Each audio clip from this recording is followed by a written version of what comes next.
আমারও ধারণা আপনারও বোধহয় প্রায় 17 বছর পর একটি নির্বাচনী সভায় এসেছে। নির্বাচনে ছিল না, নির্বাচন ছিল না, আপনি নির্বাচনী সভায় যাবেন কিভাবে? আগে নির্বাচন হতো একটা উৎসব মুখর পরিবেশে, কোন রকম ঝগড়া ফাসাদ হতো না। এখন নির্বাচন হয় ঝগড়াঝাড়ির মধ্যে দিয়ে। তো গত 17 বছর আপনারা যেরকম ভুগেছেন আমরাও ভুগেছি। আমি নিজে ব্যক্তিগতভাবে আপনারা জানেন যে আমি প্রায় 8-9 বারের মতো আমাকে জেলে নেওয়া হয়েছে, অত্যাচার করা হয়েছে। এমনকি জেলে যখন ছিলাম অসুস্থ অবস্থায় আমার চিকিৎসা করতে দেওয়া হয় না। আমি ভাবতাম জেলে যদি একবার সিরিয়াসলি অসুস্থ হয়ে পড়ি তাহলে হয়তো আর বেঁচে বেরোতে পারবো না।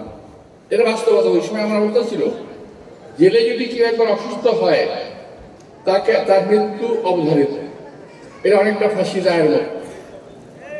সাধারণ জ্বর, সর্দি, কাশি যদি হয় অন্য কথা, কিন্তু যদি একটু সিরিয়াস কোনো অসুখ হয়ে যায় কোনো চিকিৎসা নাই, ওখানে মরতে হবে। এটা একটা অস্বাভাবিক ব্যাপার বাংলাদেশে, যে পৃথিবীর সমস্ত দেশে আছে, কিন্তু আমাদের দেশের মতো কিন্তু এরকম খারাপ অবস্থায় কেউ। যাই হোক, এটা বললাম 17 বছরে আপনি জানেন যে আমার বাসায় হামলা হয়েছিল। আপনার খেয়াল আছে? আমাকে হত্যা করার উদ্দেশ্যে ওই দিন আমার বাসায় হামলাটা করা হয়। আমি কিন্তু বাসায় ছিলাম। ভোর 5টার সময় পুলিশ বাড়িটাকে ঘেরাও করে। আমি বাড়ির ভিতরে তখন সকালবেলা হরতাল হবে। আমি ঘুম থেকে উঠলাম, উঠে রেডি হয়েছি, প্রস্তুতি নিচ্ছি। এর মধ্যে আমার সিকিউরিটি এসে বলে, স্যার বাড়িতে পুলিশ ঘিরে রেখেছে। আমরা কখন? বলে ভোর 5টায়। ভোর 5টায় পুলিশ ঘিরে রেখেছে, 8টা পর্যন্ত তারা বাসায় ঢুকে নাই। আপনারা কি বুঝতে পারছেন অবস্থাটা? 8টা পর্যন্ত বাসায় ঢুকে নাই। অন্য সময় বাসা ঢুকে রুম থেকে বের করে নিয়ে গেছে, কিন্তু ওই দিন ঢুকে নাই। তা আমি ওদের মন্তব্য বুঝে ফেলছেন, তারা ওগুলো করে আমি এই কাপড় পরে আমি বের হলাম। বের হয়ে আমার এক কর্মীকে ফোন করলাম, তোমরা কোথায়? আমাকে সে মুখটা প্রশ্ন করে, আপনি কোথায়? আপনি কি গ্রেফতার হয়ে গেছেন? চিন্তা করে দেখেন, 8টার সময় আমার কর্মী আমাকে বলছে যে আমি গ্রেফতার হয়ে গেছি। আমাকে ঘেরাও করে রাখছে, কিন্তু গ্রেফতার তো করে নাই। যাই হোক, তারপরে বাসা থেকে বেরিয়ে গেলাম। বেরোয়ার পর রাস্তা থেকে পুলিশ আমাকে গ্রেফতার করলো, আমাকে জেলে নিয়ে গেল। ওখানে আমি একটু অসুস্থ হয়ে পড়ি, পর আমাকে পিজি হসপিটালে নিয়ে যায়। ঠিক ওই সময় আমার বাড়ির ভিতরে হামলা হয়। এক গ্রুপ গিয়ে আমাকে খোঁজার জন্য তছনছ করে ফেলে। কারণ এক গ্রুপ পুলিশ আমাকে নিয়ে আসছে, আর গ্রুপ পুলিশ জানে না। কারণ আমি তো বাসা থেকে আসছি, আমি বাইরে থেকে আসতেছি। বাড়ি যারা ঘেরাও করেছিল তা জানেই না যে আমি গ্রেপ্তার হয়ে গেছি। আমি গ্রেপ্তার হয়ে যে পুলিশ হেফাজতে আছে। এখন প্রশ্নটা হলো, ওই দিন আমি বাসায় নাই, এটা জানে না ওরা ভাবছে আমি অফিসে আছি। অফিসে ঢুকে বাথরুম সব ভেঙে, আমার পিয়ে ছিল তাকে মেরে মারা গেছে। পরবর্তী পর্যায়ে আনিস মারা গেছে, পাশে নাই। ওখানে আর পায় নাই, বাসার ভিতরে ঢুকছে। বাসায় আমার বাসার মেহমান ছিল, আমার খালা ছিল, খালাতো ভাই ছিল।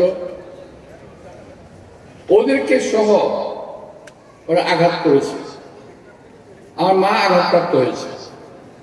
এই শখ উনি সহ্য করতে পারেন না। আমি বললাম 17 বছরের আমার অনেকগুলো ঘটনার মধ্যে একটা ঘটনা বললাম আপনাদের। সাবেক জননেতা, বিএনপি স্থায়ী কমিটির অন্যতম নেতা, আজকে বক্তব্য রাখবেন এখনই আমাদের জননেতা আব্বাস ভাইয়ের সালাম নিন। আব্বাস ভাইয়ের সালাম নিন। 8 আসনে বাংলাদেশ জাতীয়তাবাদী দল বিএনপি দানের শীষের প্রতীকের সাথে আমাদের উত্থান বৈঠক। এখানে আজকে আসলে আমাদের এই সেগুনবাগিচা এবং পক্ষনার যারা বাসিন্দা, তাদের আমরা স্যারের কাছে শুধু প্রশ্ন থাকবে এবং আমাদের কিছু সাজেশন থাকবে।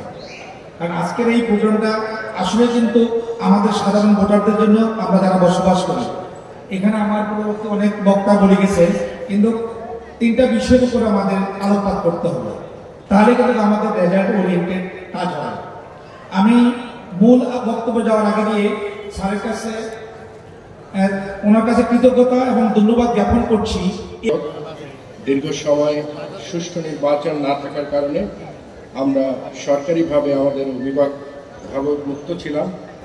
আমাদের প্রিয় জননেতা আব্বাস ভাই, এবার আমরা আশাবাদী সুষ্ঠু নির্বাচন হবে এবং আমাদের যে সবার ভালোবাসা এবং তার প্রতি যে জনমত আছে সেটাকে আমরা সবাই ঐক্যবদ্ধভাবে কাজ করে আমাদের প্রিয় উন্নতি ছিল সে হাতে আবার আমাদের মাঝে আসবে, এই সমস্যা আশাপাশে থাকতে হবে।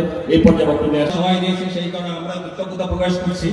আর আগামী নির্বাচন আসলে আমাদের কি হওয়া উচিত, কি করা উচিত, সেটা নিয়ে আমি অল্প কিছু কথা বলতে চাচ্ছি। আগামী নির্বাচনে আমাদেরকে সব জনসাধারণ এই ঢাকা আটে তাদের সবাইকে নির্বাচনমুখী হতে হবে।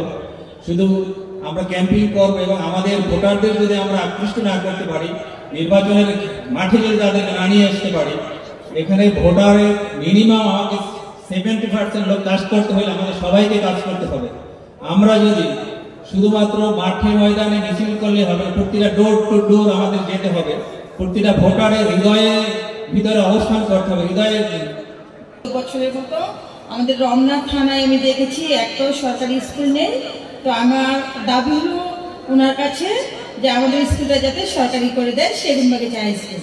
এখানে এই স্কুলটা সরকারি করে দিলে আমাদের এখানে এলিট পার্সনেরও আছে এবং কিছু নিম্ন মধ্যবিত্ত সব শ্রেণীর লোকজনই এখানে আছে। তো আমার ওনার কাছে একটাই দাবি, এই রমনা থানায় একটা স্কুলও সরকারি নেই। আমি চাই সেগুনবাগিচা হাই স্কুল যাতে সরকারি হয়। আমাদের এই স্থানে এই স্কুলে বিপুল ভোটে আমাদের মির্জা আব্বাস ভাইকে ভোট দিয়ে জয়যুক্ত করবো, এই আশাবাদ ব্যক্ত করে সবাইকে ধন্যবাদ জানিয়ে আমি আমার বক্তব্য শেষ করছি। আসসালামু আলাইকুম। এবং তার কাছ থেকে আমাদের যা চাওয়া পাওয়ার আশা আছে এটা আমরা মনের ভিতরে রেখে দিই। আল্লাহ যদি তার সফল করেন, তার কাছ থেকে আমরা আদায় করে দেব ইনশাল্লাহ। এবং আমার বেশি কিছু সবাই ভোট দিতে পারবো, তবে তার আগে আমরা যেখানে বসে রয়েছি, আমি জনাব মির্জা আব্বাস স্যারের কাছে অনুরোধ করব যে এখানে যে 3টা স্কুল আছে, ঢাকার সবচেয়ে একদম প্রাণ কেন্দ্রে অবস্থিত, কিন্তু এই স্কুল 3টা ঢাকার শহরে যেভাবে ফলাফল করা দরকার, যে কারণেই হোক যেভাবেই হোক এইভাবে ফলাফল করতে পারে না। তবে আমরা আশা করব ইনশাল্লাহ আপনি পাশ করলে আমাদের এই 3টা স্কুলের প্রতি আপনি সরাসরি কিভাবে ভালো ফলাফল করবে, ঢাকার প্রাণ কেন্দ্রে অবস্থিত হওয়ার ফলেও যেহেতু আমরা ওইভাবে রেজাল্ট করতে পারে না, আপনি সরাসরি আমাদের এই 3টা স্কুলের দিকে খেয়াল রাখবেন। সেগুনবাগিচা এলাকায় থাকি। 27-এ আমি ভোটার এই জায়গারই। আমার ছেলে 5 আগস্টে গুলি খায়া মারা গেছে। আমার ছেলের নাম হয়েছে আলামিন হোসেন আগমন চিস্তি। চাকরি হয়েছিল মাস্টার আলী স্যার 2005-এ। ফেসিস সরকার আমলে আমাদের কোনো ওয়ার্সাস করেনি স্যার, বেতন বৃদ্ধি করেনি। আমরা যারা ব্যবসা করি, ব্যবসায়ীদের তরফ থেকে আমরা সর্বস্তরের সকল পর্যায়ে এই নির্বাচনে বিএনপির মনোনীত প্রার্থীকে ভোট দিয়ে নির্বাচিত করব। যে নৈতিকভাবে আমাদের ওনার থেকে আমরা অনেক আশাবাদী থাকবো ইনশাল্লাহ, যে উনি আমাদের এলাকার অনেক উন্নয়ন করবে, যতটুকু প্রয়োজন তার থেকে বেশি করবে ইনশাল্লাহ। আমরা তার থেকে অনেক আশাবাদী।